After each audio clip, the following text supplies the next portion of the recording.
मुख्यमंत्री माझी लाडकी बहीण योजनाची ई-केवायसी कशी करायची या व्हिडिओमध्ये मी तुम्हाला सांगणार आहे। तर चला मग सुरू करूया।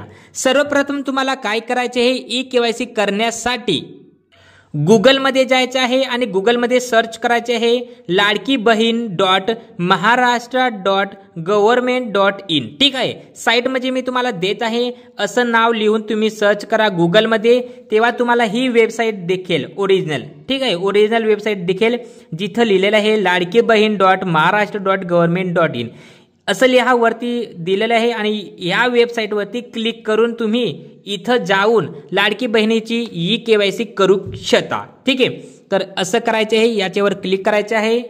याच्यावर क्लिक केल्यानंतर तुम्हाला ही ओरिजिनल वेबसाईट दिसेल। ठीक आहे, आणि इथं सुरुवातीला ब्लिंक करत आहे मुख्यमंत्री माझी लाडकी बहीण योजनेचे लाभार्थी ई-केवायसी प्रक्रिया पूर्ण करण्यासाठी येथे क्लिक करावे। तर असं नाव लिहिलेले दिसेल तुम्हाला, याच्यावर क्लिक करायचं आहे सुरुवातीला। ठीक आहे, याच्यावर क्लिक करा। त्याच्यावर क्लिक केल्यानंतर असा पेज तुम्हाला दिसेल। इथं लिहिलेलं आहे ई-केवायसी मुख्यमंत्री माझी लाडकी बहीण योजना आणि इथं आहे लाभार्थीचा आधार क्रमांक टाकण्याचा ऑप्शन। ठीक आहे, तर इथं काय करायचं आहे, जो लाभार्थी आहे, जी लाडकी बहीण आहे तिचा आधार क्रमांक इथं टाकायचा आहे। आधार क्रमांकावर OTP येईल। ठीक आहे, तर आधार क्रमांक टाकायचा आणि मोबाईल समोर ठेवायचे, OTP येईल। आधार क्रमांक टाकल्यानंतर इथं कॅप्चा लिहिलेला असेल बघा, तर कॅप्च्यामध्ये इथं जो तुम्हाला कोड दिसेल, तुमच्या मोबाईलवरती जो कोड दिसेल तो कोड हा असा असेल, असा कोड इथं टाकायचा। वेगळा असेल तुमच्याकडे तर इथं आधार क्रमांक टाकायचा, असा कोड दिसेल तर इथं टाकायचं। ठीक आहे, आधार कार्ड नंबर आणि कॅप्चा कोड टाकल्यानंतर खाली मी सहमत आहे याच्यावर क्लिक करायचं। ठीक आहे, याच्यावर क्लिक करून OTP पाठवा हे नाव आहे, याच्यावर क्लिक करून द्यायचं। मग आधार कार्डवरती जो मोबाईल नंबर लिंक असेल त्याच्यावर एक OTP येईल। ठीक आहे, OTP आल्यानंतर असं येईल। ठीक आहे, OTP तुमच्या मोबाईलच्या SMS बॉक्समध्ये बघायचं, तो OTP इथं टाकून द्यायचा आहे। OTP टाकल्यानंतर सबमिट करा याच्यावर क्लिक करून द्यायचं आहे। जसं तुम्ही सबमिट कराल OTP टाकून थोडासा वाट बघायचा आहे, नंतर मग असा पेज येईल। ई-केवायसी हाच पेज येईल। नंतर खाली लिहिलेलं असेल वडिलांच्या पतीचा आधार क्रमांक टाका, म्हणजे वडिलांचा आधार क्रमांक असेल तर तो इथं टाकायचा आहे, नाहीतर पतीचा आधार क्रमांक टाकायचा आहे। दोघांमधला एक टाकायचा आहे आणि जो तुम्ही टाकणार आधार क्रमांक ज्याचा टाकणार त्याच्या मोबाईलवरती OTP पुन्हा येईल। म्हणजे वडिलांचा आधार क्रमांक टाकणार तर त्याच्यावर जो मोबाईल नंबर लिंक आहे त्याच्यावर OTP येईल आणि पतीचा टाकणार तर त्याच्यावर OTP येईल। ठीक आहे, तर इथं आधार क्रमांक टाकून द्यायचा आणि इथं जो कॅप्चा लिहिलेला आहे, इथं जो नंबर दिसेल तुम्हाला तोच नंबर इथं टाकून द्यायचा आहे। वरती सर्व टाकल्यानंतर खाली मी सहमत आहे याच्यावर क्लिक करा आणि OTP पाठवा याच्यावर क्लिक करून द्यायचे आहे। मग तुमच्या मोबाईलवरती OTP येणार। वडिलांचा आधार क्रमांक टाकणार तर त्याच्या मोबाईलवरती येणार, पतीचा आधार क्रमांक टाकणार तर त्याच्या मोबाईलवरती येणार। OTP आल्यानंतर इथं OTP टाकून द्यायचे आहे आणि सबमिट करा याच्यावर क्लिक करायचं आहे। नंतर तुमच्याकडे असा पेज येईल।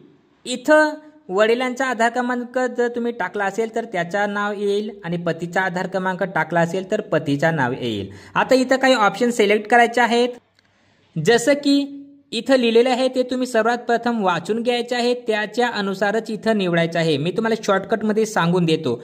इथं निवडा शब्द आहे तर निवडामध्ये क्लिक करायचं आहे आणि इथं क्लिक करून तुम्हाला दोन ऑप्शन येतील, होय किंवा नाही। जर तुमच्या घरात कोणीही नोकरीला नसेल, कोणीही रिटायरमेंट नंतर पगार घेत नसेल तर तुम्हाला होय शब्द निवडायचा आहे।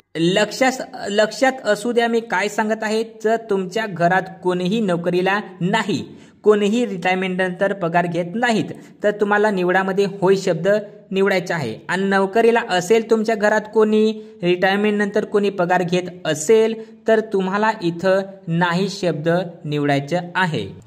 असं दोन ऑप्शन येते, होय किंवा नाही। जर कोणीही नोकरीला नाही आहे तुमच्या घरात तर होय शब्द निवडायचा आहे आणि कोणी नोकरीला असेल तर नाही शब्द निवडायचा आहे। नंतर इथं वरती जात प्रवर्ग ऑप्शन मिळेल, इथं पण निवडा ऑप्शन येईल। वरती बघा जात प्रवर्ग आहे तर इथं तुमची जात निवडायची आहे। इथं निवडा शब्द येईल, त्याच्यावर क्लिक करा. निवडावरती क्लिक केल्यानंतर असा ऑप्शन दिसेल, तर याची तुमची जी जात आहे ती सिलेक्ट करा. जसं की अनुसूचित जाती असेल तर ती सिलेक्ट करा, अनुसूचित जमाती असेल तर ती सिलेक्ट करा, इतर मागासवर्ग असेल तर ती, नाहीतर नंतर काही खाली काही ऑप्शन आहे त्याच्यात बघून घ्या आणि सर्वसामान्य पण आहेत, कोणती पण जात आहे तुमची ती जात सिलेक्ट करा. ठीक आहे. सिलेक्ट केल्यानंतर तुमच्याकडं ऑप्शन येऊन लागेल, तिसरा ऑप्शन सिलेक्ट करायचा. ठीक आहे. 1 नंबरचा तर आम्ही सिलेक्ट केला, त्याच्यातच दुसरा आहे आणि अजून एक खाली हा एक ऑप्शन आहे जिथं लिहिलेलं आहे माझ्या कुटुंबातील केवळ एक विवाहित व एक अविवाहित महिला योजनेचे लाभ घेत आहे. तुमच्याकडे पण तसं असेल, एकच विवाहित आणि एकच अविवाहित महिला लाभ घेत असेल तर निवडामध्ये क्लिक करा आणि होय सिलेक्ट करा. ठीक आहे. इथं होय किंवा नाही असं दोन्ही शब्द आहे, तर तुम्ही वाचून घ्या. तुमच्या घरात जर एकच विवाहित आणि एकच अविवाहित महिला लाभ घेत असेल तर इथं होय शब्द निवडा. हे तिन्ही ऑप्शन सिलेक्ट केल्यानंतर कोपऱ्यामध्ये टिक मार्कचा ऑप्शन येईल, बॉक्स येईल, त्याच्यावर क्लिक करा, टिक मार्कचा ऑप्शन होऊन जाईल. ठीक आहे. फक्त बॉक्स येईल, त्याच्यावर क्लिक करा, टिक मार्कचा ऑप्शन करा आणि इथं सबमिट करा असं नाव लिहिलेलं आहे, तर सबमिट करून द्यायचं आहे. ठीक आहे. नंतर मग तुमच्याकडे असा ऑप्शन येऊन लागेल, सक्सेसफुली तुमची ई-KYC पडताळणी यशस्वीरित्या पूर्ण झाली आहे. म्हणजे समजून घ्या तुमची ई-KYC कंप्लीट झाली आहे. असं तुम्ही ई-KYC करू शकता माझी लाडकी बहीण योजनेची. ठीक आहे. लवकर करा, व्हिडिओला लाईक करा, चॅनलला सबस्क्राईब करून जा.